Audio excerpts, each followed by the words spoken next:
बड़ी डिटेल में हमने ये डिस्कस कर लिया था कि किस तरह से एम्पिरिकल फार्मूला फाइंड आउट करते हैं और परसेंटेज के बारे में बात की थी।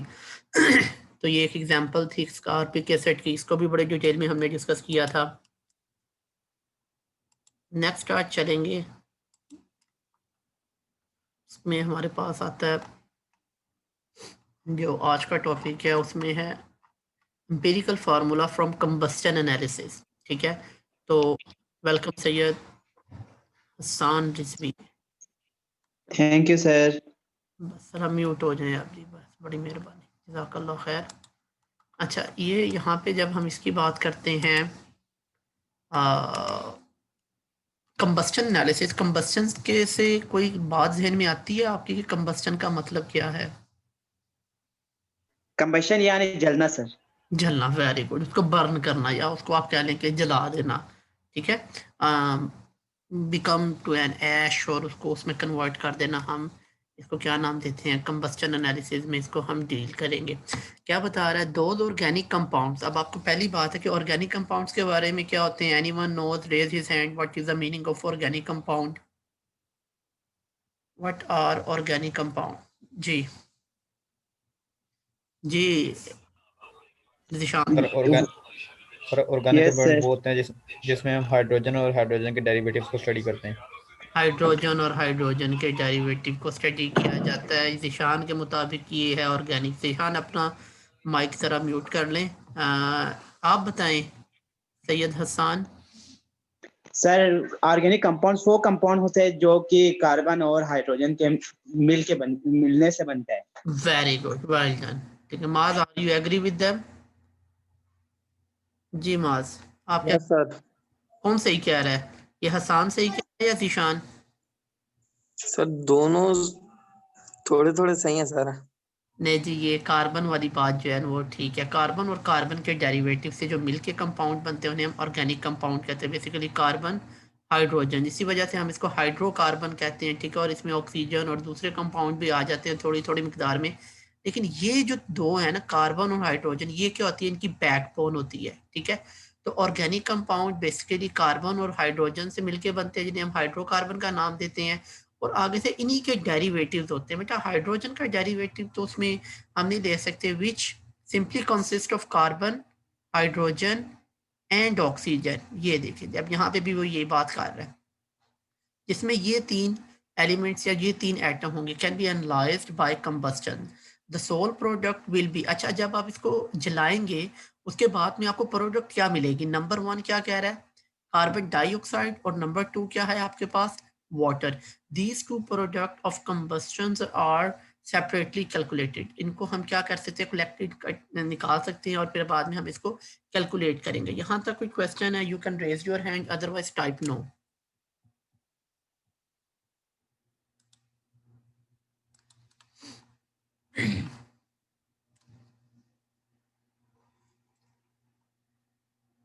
जी, ये Maaz, is there any doubt?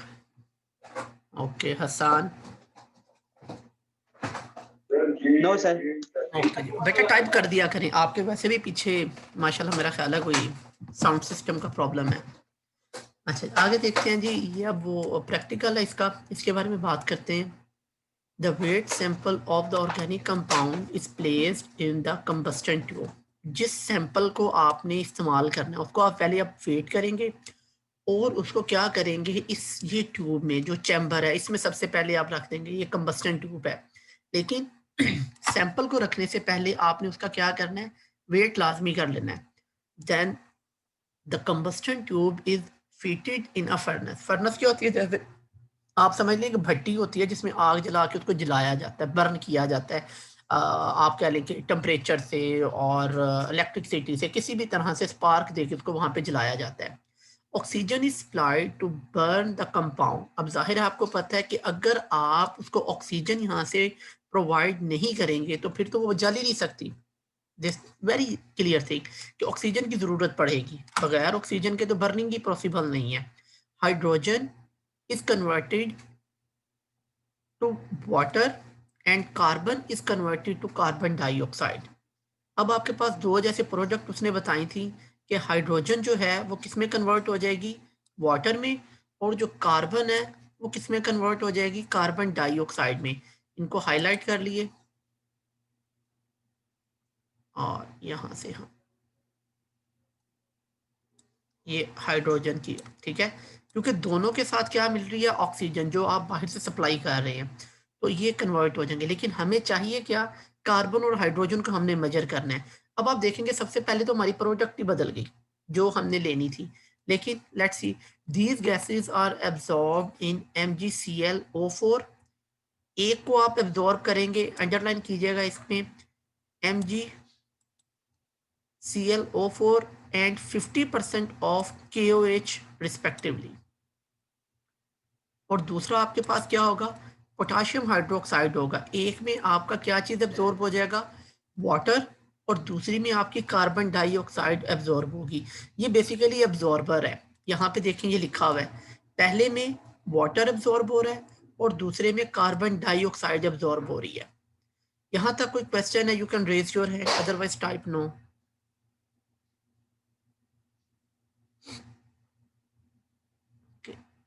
Well done. अच्छा, the difference in the masses of these absorber give the amount of water and carbon dioxide produced. The amount of oxygen is determined by the method of difference. तो जो oxygen है वो आप जो यहाँ पे maths वाले हैं उनको बड़ा अच्छा तरह पता होगा, जो मेथड ऑफ डिफरेंस है उसके जरिए आप ऑक्सीजन की अमाउंट निकाल सकते हैं। ये जो सैंपल है, ये जिसको आपने यहाँ पे लिया हुआ है, जो आपने इसके बीच में डालना है, सबसे पहले आपने इसका वेट कर लेना है, ठीक है, इसका वेट क्या है। नंबर 2, यहाँ पे जो आपने MgClO4 लिया है वो आपने पहले से उसका वेट आपको मालूम है, मे बी वो 5 ग्राम है फॉर एग्जांपल, ठीक है। KOH 50% आपने लिया है। ये बेसिकली क्या है, दोनों आपके पास एब्जॉर्बर है, ये वाटर को एब्जॉर्ब करेगा, ये कार्बन डाइऑक्साइड को एब्जॉर्ब करेगा। आपने इसका पहले वेट करना है, बाद में जब आपने ये रिएक्शन कर लेना है उसके बाद दोबारा आपने इसका वेट करना है। तो इस तरह से आपको क्या मिल जाएगा, वेट ऑफ वाटर, कि कितना वाटर इसमें एब्जॉर्ब हुआ। लेट्स सपोज ये पहले 5 था, बाद में +1 कर लें कि 1 ग्राम इसका बढ़ गया, बाद में इसका वेट कितना हो गया, 6 ग्राम। इसी तरह इसका पहले 5 था, बाद में जब आपने इसका वेट किया दैट बिकम इक्वल टू 2, तो दैट इज इक्वल टू 7 ग्राम। तो ये एक आपके पास क्या आ गया, डिफरेंस आ गया, और इस तरह से आपको इनकी अमाउंट पता चल गई। अच्छा, अब मैं आपको लेके चल रहा हूँ एक एक्सपेरिमेंट की तरफ जो यूट्यूब पे बड़ा फेमस है, उसमें मैं आपको दिखाने लगा हूँ। Hope you should understand this.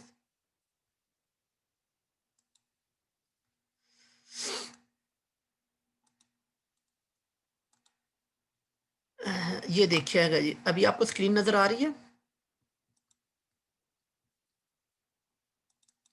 जी बेटा, ये देखिए, ये आपने सैंपल लिया हुआ है, ठीक है, ये आपका सैंपल है। कौन सा सैंपल है, ऑर्गेनिक है, जिसमें आपने क्या चीज, कार्बन और हाइड्रोजन उसको फाइंड आउट करना है। यहाँ से आपने इसको ऑक्सीजन प्रोवाइड की, कंबस्टन हुई, ये आपके पास पहला एब्जॉर्बर है जो कि किसको एब्जॉर्ब कर रहा है, वाटर को। लेकिन इससे पहले आपने इसका वे कर लेना है, बाद में जितना वाटर इसमें एब्जॉर्ब होगा फिर कर लेंगे इस तरह आपको वाटर की क्वांटिटी। यहाँ पे आपके पास दूसरा क्या है, कार्बन डाइऑक्साइड का, इसके लिए मुख्तलिफ इस्तेमाल हो सकते हैं ये कार्बन डाइऑक्साइड का, और बाकी का जो है वो यहाँ से बाहर निकल जाएगा, ठीक है। ये एक सिंपल एक्सपेरिमेंट है जिसके जरिए आप इसमें से फाइंड आउट कर सकते हैं अमाउंट इसकी। जी, यहाँ तक कोई क्वेश्चन है, you can raise your hand, otherwise type no.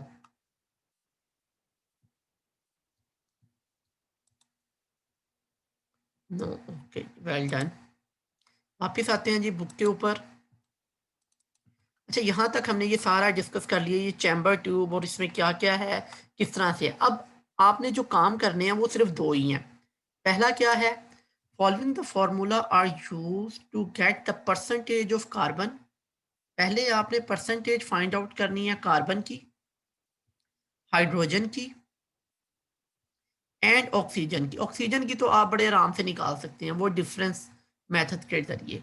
यहाँ पे हम निकालने लगे हैं कार्बन की, mass of the carbon dioxide जो एब्जॉर्ब हुआ आपके पास, ठीक है, जो यहाँ पे आपको पता चला, हाँ यहाँ पे था, mass of the organic compound, जितना आपने यहाँ पे सैंपल लिया था, मल्टीप्लाई करेंगे किसके साथ आप इसको, कार्बन का एंड 44 के साथ।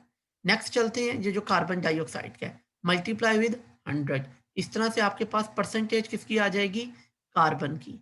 सेकंड मेथड में हाइड्रोजन की भी बिल्कुल इसी तरह से, मैस ऑफ द वाटर कितना है आपके पास, 18 है। मैस ऑफ द कंपाउंड, इसमें आपके पास क्या है, हाइड्रोजन। अब ये देखिए यहाँ पे हाइड्रोजन का लिखा हुआ है 2.16। आपने वाटर के मॉलिक्यूल में देखना है कि हाइड्रोजन के कितने एटम है, तो ये 2 हैं। तो जब 1 को 2 से मल्टीप्लाई करेंगे तो वो 2 आ जाएगा, ठीक है। 1.008 होता है इसका वाटर का एक सॉरी हाइड्रोजन के एक एटम का, तो जब वो 2 से मल्टीप्लाई हो जाएगा तो वो 2.16 हो जाएगा। इस तरह से percentage of oxygen is obtained by the method of difference, कि जितनी उसमें आई है ऑक्सीजन की टोटल में से उसको माइनस कर देंगे, इन दोनों को प्लस करके, तो यहाँ पे आपके पास परसेंटेज ऑफ ऑक्सीजन भी आ जाएगी। तो इस मेथड के जरिए, the method of combustion, you can easily find out the percentage of your relevant compounds और रेलिवेंट एलिमेंट्स जो उसके बीच में मौजूद होंगे जी। I hope it's easy and you understand this one. Clear है। इसी तरह से ये एक और है, दूसरे ये एग्जांपल है, ये आप खुद करने की कोशिश कीजिएगा, इंशाल्लाह you can understand this one. आज का जो नेक्स्ट टॉपिक है हमारा वो है मॉलिक्यूलर फार्मूला। इसके ऊपर बात करते हैं जी आज, ये मॉलिक्यूलर फार्मूला क्या है। लास्ट टाइम हमने डिस्कस किया था एम्पिरिकल फार्मूला। सेकंड, आज हम आते हैं मॉलिक्यूलर फार्मूले पे। इसके में हमें क्या बता रहा है, that formula of a substance which is based on the actual molecule is called molecular formula. अब इसमें अंडरलाइन कीजिएगा कि वो हमें क्या बताता है, जो एक्चुअल होंगे उसमें मॉलिक्यूल, जो एक्चुअल नंबर ऑफ एटम्स या एलिमेंट जो प्रेजेंट है उस मॉलिक्यूल के अंदर वो कितने हैं। It gives the total number of atoms of different element present in the molecule of a compound, यानी कि टोटल नंबर ऑफ एटम्स कितने हैं। लेट्स सपोज, जैसे यहाँ पे वो हमें बता रहा है कि बेंजीन है C6H6 है, इसका मतलब है कार्बन के टोटल कितने एटम है, 6। इसी तरह इसमें हाइड्रोजन के कितने हैं, that is also is equal to 6। So you have C6 and H6। तो ये आपको कौन सा फार्मूला, कौन सा हुआ, ये आपका मॉलिक्यूलर फार्मूला है बेंजीन का। while the glucose is also C6H12 and O6। yes my dear, till here if you have any question you can raise your hand, otherwise type no. Okay, very good. Okay, Maz, any question? You didn't type anything, still waiting for you. Okay, ठीक है जी, next जी। अच्छा, अब ये आपको पता है कि ये हमने ये फार्मूला जो लिया हुआ है हमने यहाँ पे मॉलिक्यूलर फार्मूला है, ये बेसिकली किससे हमने लिया है, एम्पिरिकल फार्मूले से ही। क्योंकि देखिए पहले तो हमें पता चलना चाहिए ना कि मॉलिक कंपाउंड क्या है, कंपाउंड में हमने आइडेंटिफिकेशन करनी है, एलिमेंट कौन कौन से हैं, फिर उनकी परसेंटेज देखनी है।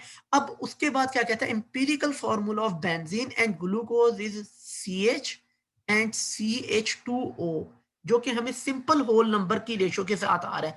So for these compounds, the molecular formula for the simple multiple of empirical formula। अब क्या बता रहा है कि ये सिंपल क्या है, मल्टीपल है ऑफ empirical formula की। Hence molecular formula is equal to n। ये n वो डिजिट होगा जो empirical formula के साथ मल्टीप्लाई करेगा और हमारे पास उसका molecular formula आ जाएगा। फॉर एग्जाम्पल, अगर आप यहाँ पे लिखते हैं मॉलिक्यूलर फार्मूला इसका बेंजीन का, that is equal to, sorry empirical formula मैं लिखता हूँ बेंजीन का CH, ठीक है। तो इसके साथ जिस चीज को मैंने मल्टीप्लाई करना है वो क्या है, n इज इक्वल टू 6। जब ये 6 मल्टीप्लाई हो जाएगा इसके साथ तो क्या आ जाएगा, C6 और H6। इसी तरह ग्लूकोज के साथ चले जाएं, उसका एम्पिरिकल फार्मूला लिख लें CH2O। यहाँ पे भी ये 6 के साथ मल्टीप्लाई होगा तो क्या आंसर आएगा आपके पास, C6H12 एंड O ऑल्सो 6। तो ये हमें यहाँ पे एम्पिरिकल फॉर्मूले को एक खास डिजिट जो n है उसके साथ मल्टीप्लाई करने के बाद हमें उसका मॉलिक्यूलर फार्मूला बता देता है। Everyone understand this formula? If any question you can raise your hand, otherwise type no. Good, लें जी नेक्स्ट पॉइंट पे आते हैं। Where n is a simple integer, क्या है, ये एक सिंपल इंटीजर होगा, जहाँ के इसमें भी हमने 6 देखा और इसमें भी 6 ही आ गया। Those compounds whose empirical and molecular formula are the same, बड़ा अहम पॉइंट है, are numerous। अब ये नहीं हो सकता कि कितने ही ऐसे कंपाउंड हैं जिनका मॉलिक्यूलर और सिंपल इंपीरिकल फार्मूला क्या है, सेम है, उसमें वेरिएशन नहीं है, ठीक है, वो दोनों सेम है। For example, welcome Abdullah, yes Zeeshan. Sir numerous का मतलब? बहुत ज्यादा तादाद में। वेलकम राना साहब। अच्छा जी, Nabiullah please mute your mic my dear. क्या करें जनाब, ओके काफी ज्यादा तादाद में उनको। फॉर एग्जांपल अब ये यहाँ पे देखें, वाटर दोनों का यही है, एम्पिरिकल भी यही है और मॉलिक्यूलर भी यही है, कार्बन डाइऑक्साइड का भी यही है, अमोनिया, ये जितने भी हैं इन सब के यही हैं, have same empirical and molecular formula. There simple multiple n is unity. अगर इसको मल्टीप्लाई करेंगे तो वो एक ही आएगा, यूनिटी का मतलब वैसे एक को ही कहते हैं, ठीक है। Actually the value of n is the ratio. Basically ये एन क्या है, अब वो कहता है ये क्या वैल्यू आएगी, वो कहता है ये रेशो होगी of molecular mass and empirical formula mass of substance. उसका मॉलिक्यूलर मास और उसका एम्पिरिकल मास को जब आप डिवाइड करेंगे तो फिर आपके पास वो एन आता है। तो उस तरह से आप इसको फाइंड आउट कर सकते हैं। इंशाल्लाह नेक्स्ट इसके बारे में मजीद एक्सप्लेनेशन आएगी तो इसको और ज़्यादा डिटेल में डिस्कस करेंगे। यहाँ पे एक एग्जांपल है, इसको देख लेते हैं। The combustion analysis of organic compound show it contain 65.44% carbon, ये अमाउंट है इसमें कार्बन की। नंबर 2 क्या बता रहा है, 5.50% of hydrogen, and third one is 29.06% oxygen. तो पहली बात क्या है, आपके पास एक ऑर्गेनिक कंपाउंड है। ऑर्गेनिक कंपाउंड मीन टू से carbon, hydrogen and oxygen, derivative of hydrocarbon. What is the empirical formula of the compound. पहली बात क्या कर रहा है, आपने फाइंड आउट करना है इसका एम्पिरिकल फार्मूला। देखें ऑर्गेनिक है, नंबर 2 आइडेंटिफिकेशन बता दी उसने आपको, ये 3 है, यानी कि क्वांटिटेटिव क्वालिटेटिव दोनों चीजें बता दी, परसेंटेज भी बता दी। अब आपने करना क्या है, पहली चीज आपने क्या फाइंड आउट करनी है, उसका इंपेरिकल। ये इसको गौर से समझिएगा, पहले आपने उसका सादा, आपने सिंपलेस्ट रेशियो फाइंड आउट करनी है। If the molecular mass of the compound is 110.15 ग्राम पर मोल, अगर वो इतना हो, calculate the molecular formula of the compound. दोनों चीजें आपने जी फाइंड आउट करनी है। सोल्यूशन की तरफ आते हैं बगैर ब्रेक लगाए हुए। लें जी, first of all divide the percentage of each element by its atomic mass. Carbon को फाइंड आउट करना है, ठीक है, अमाउंट कितनी है कार्बन की, ये आपके सामने है 65.4। कार्बन का एटॉमिक मास जी, quickly hurry up, atomic mass carbon का कितना होगा, 12 सर। 12 जी, वेल डन। ये यहाँ पे लिखा हुआ है आपके सामने, ये बातें ध्यान में रखा करें क्योंकि हमने एटॉमिक मास से करना है, तो ये आपके सामने लिखा, that is equal to 5.54 gram of carbon, कि इतनी अमाउंट में कार्बन इसमें है। Number of gram atom of hydrogen, ये आपको यहाँ पे बता रहा है 5.50, हाइड्रोजन का कितना है 1.008, ये आपको हाइड्रोजन का पता चल गया। लास्ट है आपके पास ऑक्सीजन, तो ऑक्सीजन कितना बता रहा है सर 29.06, ये इसका लिखा हुआ है। ऑक्सीजन 16 होती है, उसके साथ डिवाइड करेंगे तो ये आपके पास ऑक्सीजन आ गई। यहाँ तक भी क्वेश्चन है, you can raise your hand जी निशांत साहब। सर ऊपर तो हमने ऑक्सीजन का फाइंड करने के लिए कोई और फॉर्मूला पढ़ा था। हाँ नहीं वो देखें ना, वहां पे तो आप अनलिमिटेड थी ना, वहां पे तो कंबस्टन चल रही थी, वहां पे आप डिफरेंशिएशन मेथड के जरिए निकालेंगे। यहाँ पे ऑलरेडी दिया हुआ है, हमने सिर्फ ये फॉर्मूला निकालने हैं। ओके, और अगर अगर हमें ये परसेंटेज ना दी हो क्वेश्चन में तो फिर हमने वही फॉर्मूला लगाएंगे। ज़ाहिर है फिर आपको कंबस्टन एनालिसिस पे जाना पड़ेगा, पहले आप उसकी कंबस्टन करेंगे, परसेंटेज फाइंड आउट करेंगे, फिर यहाँ पे आएंगे, फिर आपको उस कंबस्टन एनालिसिस का सहारा लेना पड़ेगा। ओके ठीक हो गया सर। ओके, अब ये देखें जी, ये मोलर रेशो इनकी कैसे आ रही है हमारे पास, जो जो आंसर आया वो आप यहाँ पे लिख देंगे। ये यहाँ तक तो क्लियर हो गया। अच्छा, ये आपके पास कार्बन की मोलर रेशो आ गई, इतना कार्बन है, इतनी हाइड्रोजन है और ये ऑक्सीजन है।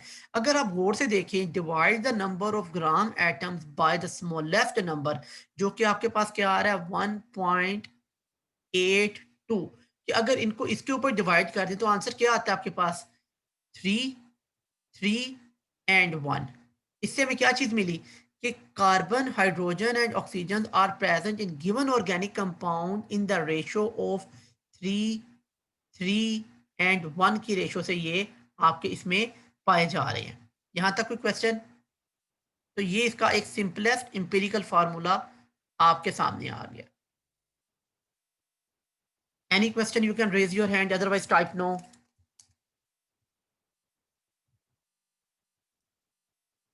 क्लियर है जी सबको? माशाल्लाह जी, आज तो स्ट्रेंथ भी अच्छी है। ओके जी, लास्ट पार्ट देखते हैं अब इसका। In order to determine the molecular या molecular formula, first calculate the empirical formula mass. अब आप इसका मास फाइंड आउट करेंगे, यानी कि एम्पिरिकल फार्मूला में कार्बन कितनी थी, 3 थी, हाइड्रोजन के साथ भी इसी तरह था और ऑक्सीजन के साथ 1 था। ये देखने आप यहाँ पे ऑक्सीजन 1, हाइड्रोजन 3 एंड कार्बन की रेशो 3 निकली थी। इनको मल्टीप्लाई कर दें उन्हीं के एटॉमिक मैसेज के साथ, तो वो आपके पास आया 55.05 ग्राम पर मोल। तो the molar mass of a compound 110, ये भी आपको पहले दिया हुआ था। अब क्या करेंगे, molar mass of the compound divided by the empirical formula mass, divide किया, आपके पास आंसर आ गया 2। अब इसको किससे मल्टीप्लाई करेंगे, 2 के साथ। ये n की वैल्यू आपके पास आ गई 2। अब इसको 2 के साथ मल्टीप्लाई करेंगे तो कार्बन 6 हो जाएगा, हाइड्रोजन भी 6 हो जाएगा और ऑक्सीजन 2 हो जाएगी। तो that is the may be the possible structure of this molecular formula. Yes, my dear. Any question now you can ask, and I'm going to stop the recording.